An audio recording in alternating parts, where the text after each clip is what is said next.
On behalf of EY, I am delighted to be sponsoring this conference today. I know others have said it, but it is really very nice to be back in person and see so many familiar faces in the room. So thank you very much for hosting and inviting me to chair this panel.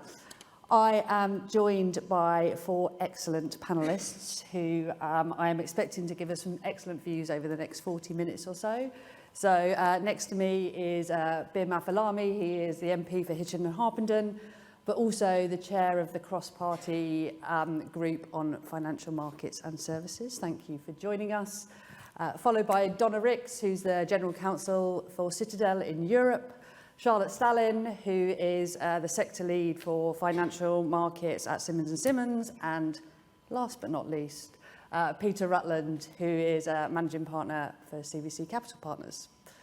So we're going to kick off with some questions in a moment. We would quite like this to be interactive, so if you would like to ask questions as we go along, you can put up your hand. That might be logistically difficult, or you can submit your questions on the app and I will try and pick them up. And we also have a polling question to kick us off and to check you're awake, to just ask you a question about what you think is most important about domestic policy to ensure the UK remains globally competitive. We will then have a look. I will leave this running and we'll come back at the end of the session to see if the panel agree or disagree with you. I think it's quite a timely moment to be talking about competitiveness. We've already heard a lot this morning about the challenges of the economic environment. I'm not going to dwell on that.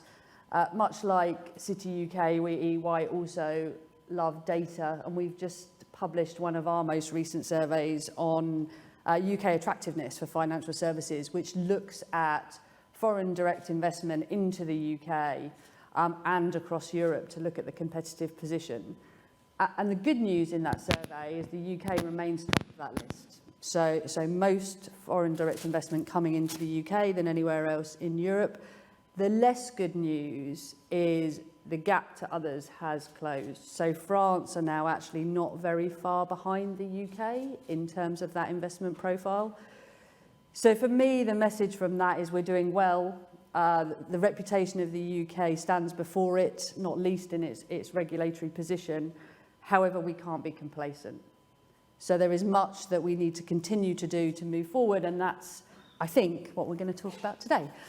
So maybe if I kick off with a question, probably the most pertinent one, perhaps based on what we've heard this morning, around regulation and specifically deregulation, and whether deregulation really is the path to competitiveness. And maybe, Donna, I can come to you first on that question. Thanks, Anna.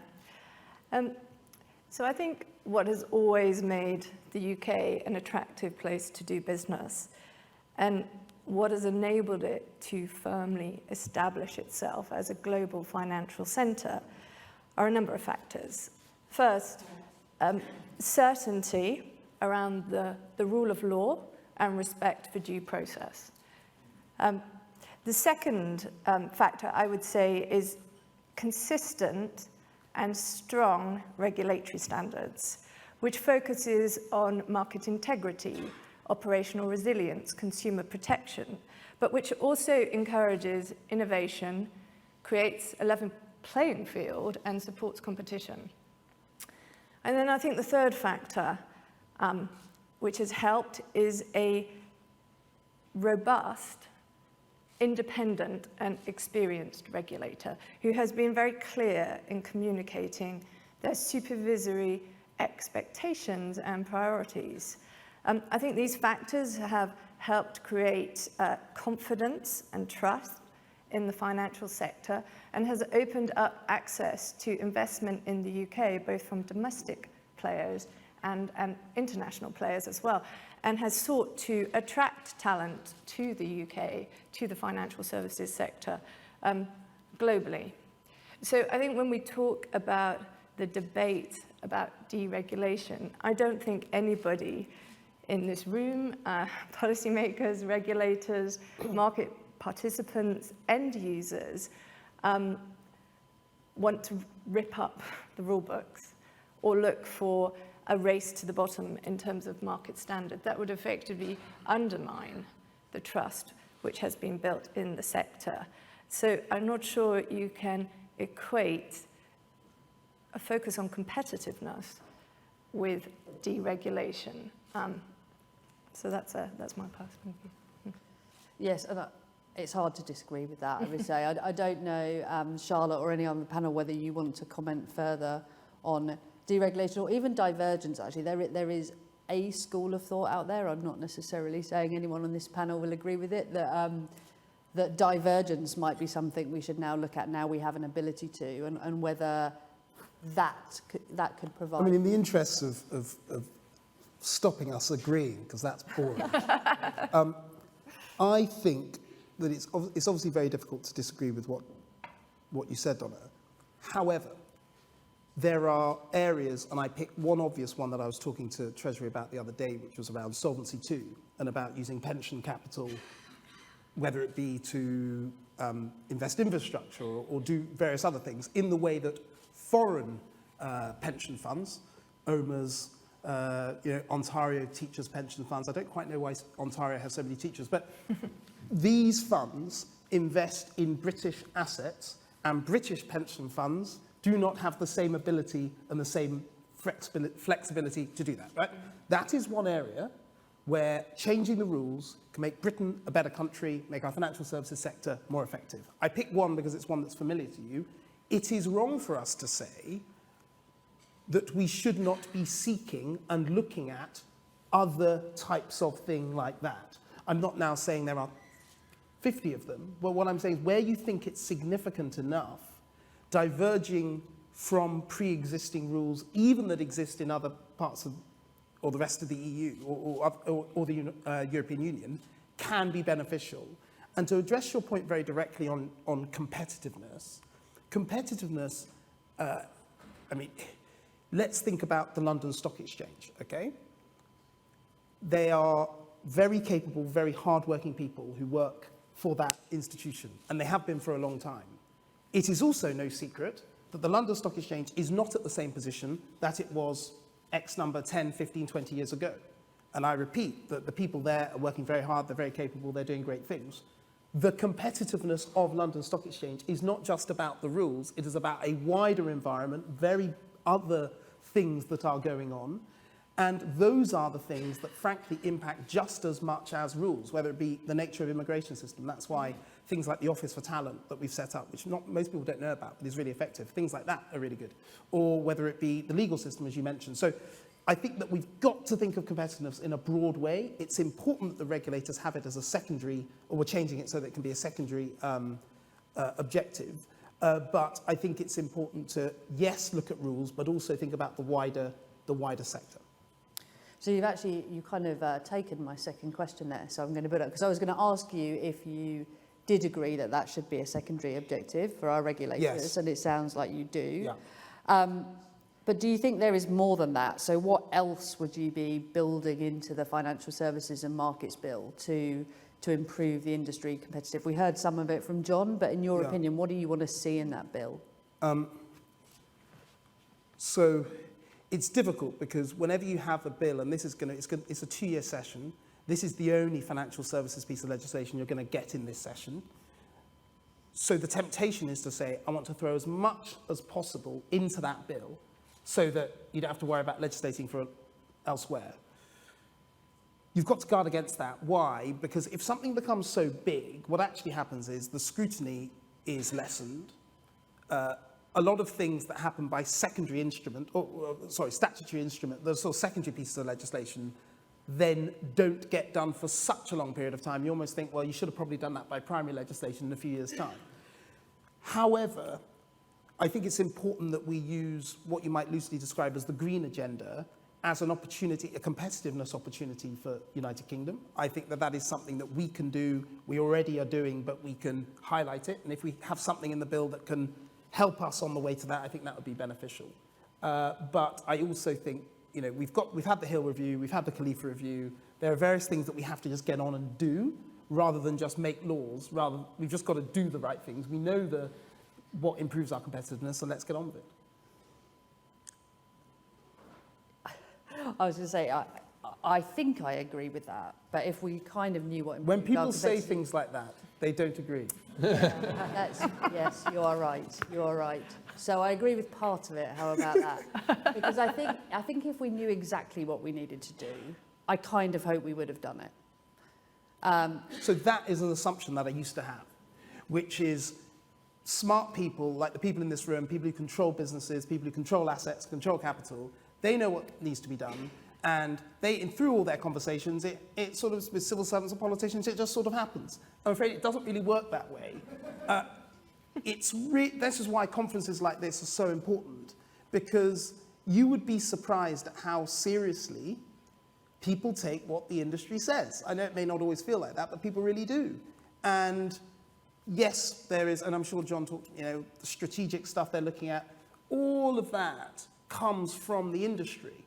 And my experience, surprisingly, has been, particularly when you're dealing with pension funds, or rather that asset management sector, I've been surprised at how small c conservative the people in the industry were.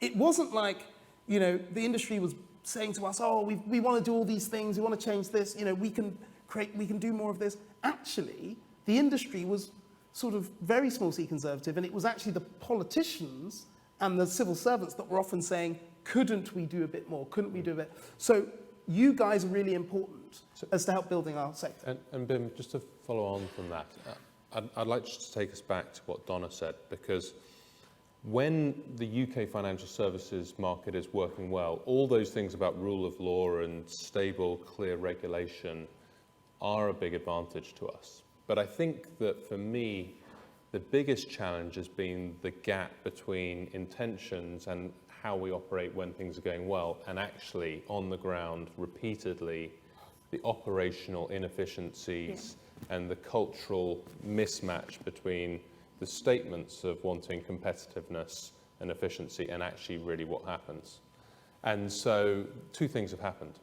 One is that the reaction to the global financial crisis has been the regulator has taken control and really cowed the financial services sector in certain places, such that the financial services sector has really lost its confidence to be as innovative as it thought it should be and could be. And unfortunately, and the irony is, it's the people who want to do the right thing who've been most gripped with the salutary response to the GFC than actually the people who still a bit of a set of chancers who are trying to actually push the envelope and maybe actually continuing to do the wrong thing. So there's a lack of confidence at times. I think the other thing, which is really where there is a huge responsibility, I think, from Treasury, but also from the senior leadership of the regulators, is to work out how we are getting such a mismatch between the statements of the importance of competitiveness and efficiency at the senior level and actually really what happens on the ground. And I suspect that an awful lot of people in this room experience it day to day. It's not just example one-off mistakes or example one-off sort of fumbles, but repeatedly the regulator does not act at the ground floor as if they care about efficiency and effectiveness of our sector. They take far too long to respond to things like requests for change of controls, change of directorships. They spend far too long asking questions about things that are not relevant, and they don't encourage there being enough time at board meetings, enough time in the interactions with the regulators on the things that actually really could cause risk or really do matter. It's just it's a sort of cover one's sort of backs type mentality, which just then feeds into this lack of confidence that our sector has, and it becomes a bit of a vicious cycle, and we need to get out of this. Just one last point, and then I'll shut up. On the regulators, I couldn't agree more. I think that's why, and I've said this in public, I said this in the House of Commons on the last financial services bill, there needs to be proper oversight of the regulator. We've taken a huge amount of power from the European Union to this country, but it hasn't gone to this country, it hasn't gone to Parliament, it hasn't gone to the Treasury, it hasn't gone to the Prime Minister, it's gone to the regulators. And that's fine if that's the way we want to do it, but then we need proper oversight. And in my view, that happens with a joint committee in the House of Parliament. That includes Commons and Lords, so you get the best expertise from both, because there's a lot of expertise in the Lords, as people will know. And using a joint committee with a specialist brief to look at the regulator, not the Chancellor or the Treasury, the regulators, and to constantly be in open dialogue on the record in committee saying, why did you do a rule that way? What are you doing with this? How are you implementing that thing? Etc. Because if you do that, they will know that their feet are held to the fire. Whereas at the moment, without that mechanism, the Treasury Select Committee has to deal with all sorts of other things. It doesn't have the specialism, it doesn't have the understanding in order to do that on a focused basis. And I think that sort of oversight, I think, means you will end up ironing out a lot of those problems. I guess I agree with that in the sense of, SLAs, they have to be kept to meeting the deadlines, the statutory deadlines that they are required to meet. But I guess I'm interested to know, how do you see that oversight working with a fundamental principle of independence, which I think is really important to a strong financial sector? And also you're focusing on devolving more rule-making power to the regulator under the Financial Services and Markets Bill. So I'm not quite sure how I see those two constructs sitting with you, in relation to that more oversight. Well, should you be delegating more rule-making responsibility? If the whole cultural setup is let's regulate everything within an inch of its life, the regulator will just culturally and naturally say, great, I'll come up with some more rules. But if we try and take a bit more of a philosophical perspective of we're trying to get out of the way of financial services, just like in other sectors, it's not that special. There are special rules you have to take into account, prudential rules, consumer protection rules. But let's not just assume that there's got to be a rule for everything. Yeah. Good behavior comes with giving people and treating people like they're responsible adults and doing the right thing for the economy and right thing for customers, and let them fail by their own lack of judgment and lack of good values, if that's the case, as long as we keep the right level of guardrails. And as a build to that, Peter, so that's arguably quite a fundamental shift from where we are right now, both in how the regulator operates, but also just in attitude. So what do you see as the measures we would need to take to get us there, right? That's not an overnight revolution of how we regulate financial services. Well, I think that's where it has to be led by the government and by the Treasury to set out a vision for what regulation should look like. What are we trying to do? Are we trying to regulate every single step, or are we going to try and set out some principles of what is expected and not? And then that needs to, and I think actually that has been the direction of travel, especially in a post-Brexit UK.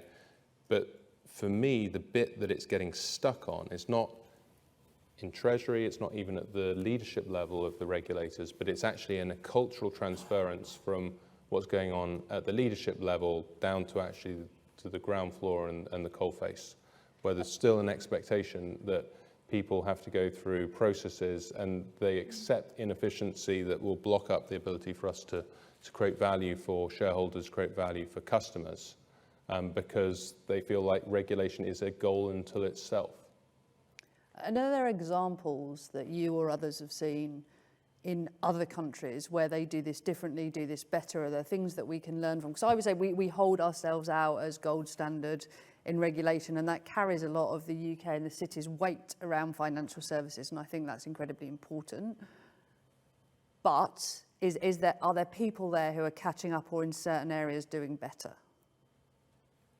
I mean, I think from my perspective, working with firms that are globally regulated, I don't hear lots of positive news about regulators anywhere. I must be, if I'm honest, I'm sure there's lots of PR going on in Europe in different locations. I'm not going to name any specific, but I think that's a difficult task. I guess having been around for a while and listening to Peter, I think the intent with the principle-based regulation, moving back towards where we were before. I mean, before we got so into the weeds with the various MiFIDs and other things, which made the rule book much more complex, much more rules-based, and started copying. It was much more pragmatic. There were principles, there was some really helpful guidance. The collaboration between the industry and the regulator really shone through. And I think MiFID I was an example of close collaboration and where attempts were made. So I feel like we've been there. We've been in a situation with the UK, and I'm sure that's part of the aim. I think part of the challenge we're seeing now is that transition. You know, how do we get there? How do we ensure that that happens? We know that the regulator, like other aspects of the industry, are challenged because of talent. The huge turnover in the regulators doesn't, help the issue. But we are seeing the same frustrations that both Donna and Peter are mentioning in relation to the time to respond, moving through important changes, which again are so fundamentally important to the growth of the UK financial services industry. But I do think, again, we did it well before, I would say. I think there are ways in which we need to think about and how we move it forward. I do believe, though, just a comment, because I think a couple of points. One about the fact of divergence. I don't disagree from a UK perspective where it's UK interest and it makes sense to make it easier because it doesn't really impact, say, global operations. But I think divergence on a global level, where you look at issues where there's comparability, having divergence there would not necessarily be fruitful for global institutions. And we hear that all the time. I think what I see is firm having to spend enormous resource on looking at where differences are, rather than actually being confident in following a common framework. And that's a huge issue in Europe. So Europe is not uniform, as we know. But I do think where the UK can continue to really improve is setting the global agenda, obviously regulating in a smart way, divergence to happen where it makes sense to happen without, I guess, losing that kind of global perspective. I would agree with that. Firms that are operating in the UK and that are trading in the UK markets, they've invested a huge amount of resource in terms of operational compliance. And the regulatory burden around the layers and layers of regulation that have come in over the last 6 years, it should not be underestimated. And it is actually sort of a bar to entry as well. So I do think now is the right time to look at the rule sets and work out, actually, are they doing what they were intended to do? And could we simplify and make them more efficient? So it's not saying that we shouldn't be looking at the rule set and looking at what could work better. But I think it's important that the regulators and policymakers think of the macro strategy as well, because they need to focus on equivalence discussions and regulatory coordination, because inevitably there will be divergence on the micro level. But that shouldn't stop people being able to access markets outside of the UK and people being able to, trade into the UK as well. I'm sort of hearing two things here. On one level, I couldn't agree more with we need to think a bit more fundamentally and philosophically about what we're trying to achieve. That's part of what I was saying around the oversight. Once you have a joint committee looking at the regulators, you can advance that work outside a political cycle, outside of whoever's in government or in the Treasury. And actually, I think you can do that. And I'm hearing that. But I'm also hearing, look, we can't have too much divergence, because if you're a global business or a global institution, you're dealing in different places. What is happening, and I think Peter's point about culture is really well made, but it's not just culture lower down. There is an international regulatory culture. We're seeing it, and I don't want to stray off topic, but you've seen it with the way in which central banks across the world pushed QE very hard, frankly, without a lot of elected politicians realizing, and now sort of turning around being like, oh, that wasn't necessarily. I'm making the point not about QE, but simply to make there is a cultural comfort now amongst regulators across Europe and the world for making more rules and being more precise.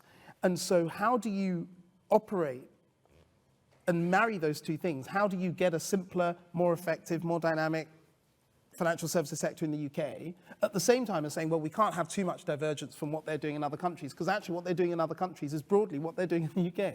So I'm sort of interested as to how, I mean, obviously CVC, you guys are all over the world. I mean, how would you, I mean, you do deals literally in regions all over the world. Well, I would agree with Charlotte that I don't think there's anyone that we can hold out as having nailed this and got it completely right, for sure. And I also agree, Bim, that there is this sort of ever increasing encroachment of regulations. That's people whose job it is to make regulations, surprisingly make more regulations.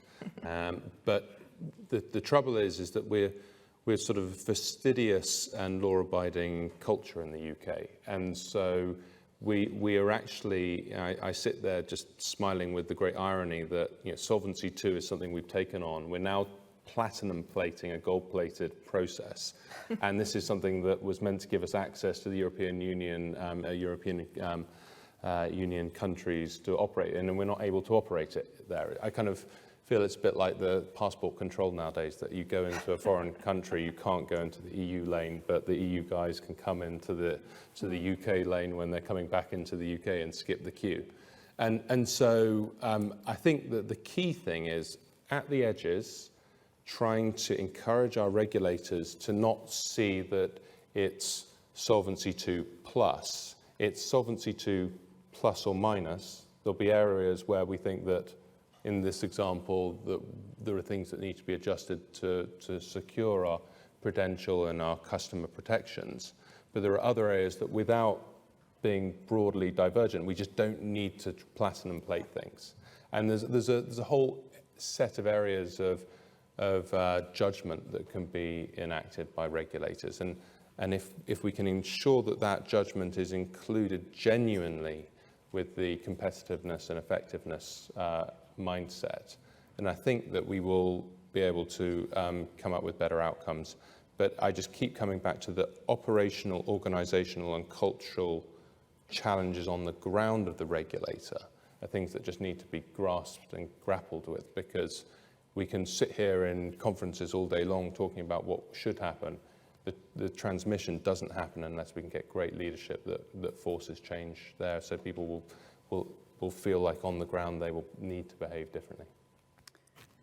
I'm conscious we've only got about 10 minutes of this panel left. We have had quite a few questions in. Most of them I think we've actually covered by chance during the discussion. I'm going to ask one more question on a completely separate subject, because we've talked a lot about regulation, and obviously competitiveness is about more than just that. I think the perfect regulatory environment isn't going to solve everything. And a few of you have mentioned, in response to the questions, the issues around resource and talent. And I think that is a big part of the UK competitiveness agenda. So I'm interested actually in all your views, but maybe I'll start with Charlotte on what are the things that we should be doing to make the UK attractive from a people perspective? How do we make sure that we get the right international talent and that we are able to make that process easy and seamless for people who want to come and live and work in the UK? Yeah, thank you. I mean, I think, again, being European, Swedish, having used the passport when it existed, this is a fabulous place to be, so let's just be clear. And talent goes to places where they want to live. There's no question about it. I'm sure we will hear for a reason. I think the thing, though, is just to kind of be mindful around, making that process easy. And I think, again, we've been relying for decades probably, of having talent coming from Europe, which is very close by. I think in 2018, about 17-18% of the financial services sector was supported by Europeans. And I think, again, I know that the government is looking to kind of bring in talent from other countries, New Zealand, Canada, Australia, etc. But it's like a question of making that flow, making it happen at universities, as well as kind of the continuation of careers. I've been allowed to be here for 25 years. That kind of ease makes a difference. But I also think the fact that what's been clear from the Financial Services Skills Commission and reports is the importance of having the right skills. I think, as we said, financial services and related services require, higher skills, requires people engaged in innovation and collaboration. And I do think, as well, as financial services moves into that kind of really technical era where, innovation for new products includes the crypto. We're using technology in a completely different way. We obviously need to have the right skill set. And by being innovative, having the right talent, that obviously attracts talent as well. So that's just a few thoughts on that. I think we've seen sort of a good example in Singapore where they've worked with the industry as well as with educational establishments in Singapore to bring that pipeline through for that fintech hub. I still feel that there's a bit of disconnect in terms of the education in the UK, of creating the right skill set, what we need for the fintech revolution as well. I see that just in relation to my own children, who the curriculum is not that dissimilar from what I did a long time ago. So I think we need to sort of bridge that gap as well. I mean, I'd just add to that, in addition to having the right schools and healthcare system and making the UK a great place for people to want to live, I think there is one other rather specific thing with regard to the financial services sector that we need to be very aware of, which is the license to operate that not only comes from your regulators, but from the population as a whole and the media. Yeah. And that remains quite a challenge that I think everyone running businesses has their responsibility to make sure that we demonstrate to the communities that we work within that we're adding value to those communities, but also that the trade bodies like ourselves are making the case for the jobs that are being created, the enhancement to lives that are coming through as a result of our sector, and we need to win that argument every day of the week. Yeah, I'll come to you, but I couldn't agree with you more on that. It's similar for our sector in professional services, that the impression of the industry that you work in and the desire, particularly of kind of graduates and people coming through university to choose that sector for a career, I think is on all of us to make people understand what it is and why it's exciting and what you can learn and what you can experience, because we don't always put the right label on it, and quite often the media doesn't necessarily help us with that, if we're being completely honest. I know you wanted to comment. Yeah, so being a member of Parliament's now my 5th year. It's been a very long 5 years. I get asked from, not just in my constituency, but elsewhere, to go and see stuff, to go and visit things. Almost always, I'm asked to go, if anybody, the tiniest manufacturer, will ask you to go and see them, right? Like any retail business, a shop in a town centre, they'll ask you to go and see them. Professional services firms don't ask you to come and see them. and financial services firms.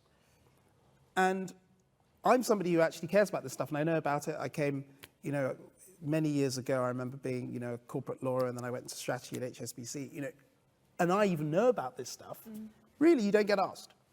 And as a result, if you are not somebody with a background in financial or professional services, which, to be very frank, is a smaller number than it used to be, say, 15, 20 years ago, you don't particularly see, it's there, they do quite well, it's quite international, you don't hate it, but you don't particularly stick up for it. When the tough questions of priorities come between that and something else, people sort of go, well, they'll be fine anyway, won't they? They sort of do okay, and we'll focus on manufacturing or whatever. Now, I'm not against manufacturing, I'm all in favour of it. So I do think the industry needs to work a lot harder to make its case at a very local level. And I'll finish just by saying I'm doing some work at the moment with Lord Gadier, who many of you will know. Michael Gove's also involved, Andy Holday and people like that, on financial services and levelling up, and precisely to address this license to operate question. If we want to do things on regulation and things attracting talent and immigration, all these things, part of getting the license to do those things is making sure that people see that financial services serves the economy and serves the country. It isn't sort of a leech. It isn't sucking money and talent out, which, by the way, a surprising number of people really think. So that is some of the work that I'm doing on that. There are others obviously involved, because if we can do and the stat, was it 2/3 of financial and professional services jobs are outside London? Most people don't know that. And in local communities, seeing the positive impact that, for example, a private equity business has by saving a failing business, growing it, growing the number of employees, growing its profits, growing the shareholders. if people don't know that happens, why would they support and stick up for the industry when the tough political prioritisation discussions happen? So I'd urge you all to invite your local MPs, however you don't like them or like them, to come and see your business, because I promise you, like when MPs or any decision maker goes to anything and it's explained to them, most people in politics on all sides are reasonable, open-minded people who just want to know what's going on and want to help, and do make an effort to invite them and ask them. This isn't just me asking for dinner. If you want to invite me for dinner, that's fine. But I really would stress that. If this was if this was a group of people with manufacturing, you would have loads of MPs here.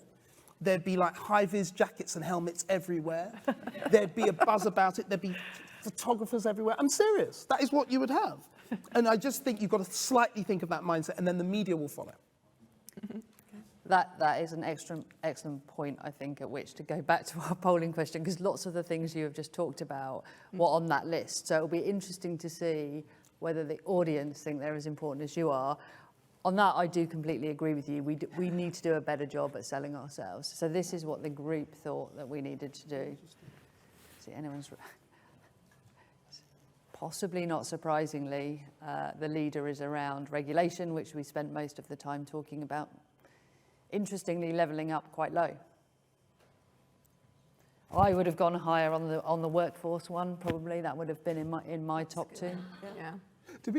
Out of interest, on the immigration policies, we haven't shouted about it, but we now have, compared to most Western countries, the most liberal postgraduate immigration policy that exists almost anywhere.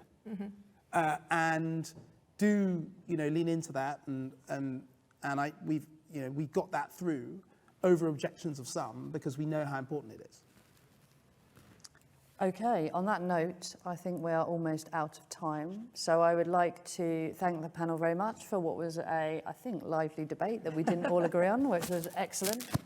And if I was trying to I think it's quite hard to summarise what we've discussed, but I would put it into a few categories. I would say, one, we clearly have still got work to do about how we regulate this industry, to your point, Peter, to kind of free the industry to get its mojo back.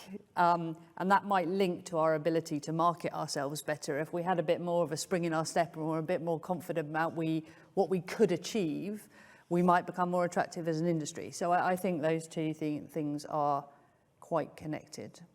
I will let others during the rest of the day consider the other points, but thank you all very much for your time this morning. It's much appreciated. Well done, you. Thank you very much. Pleasure.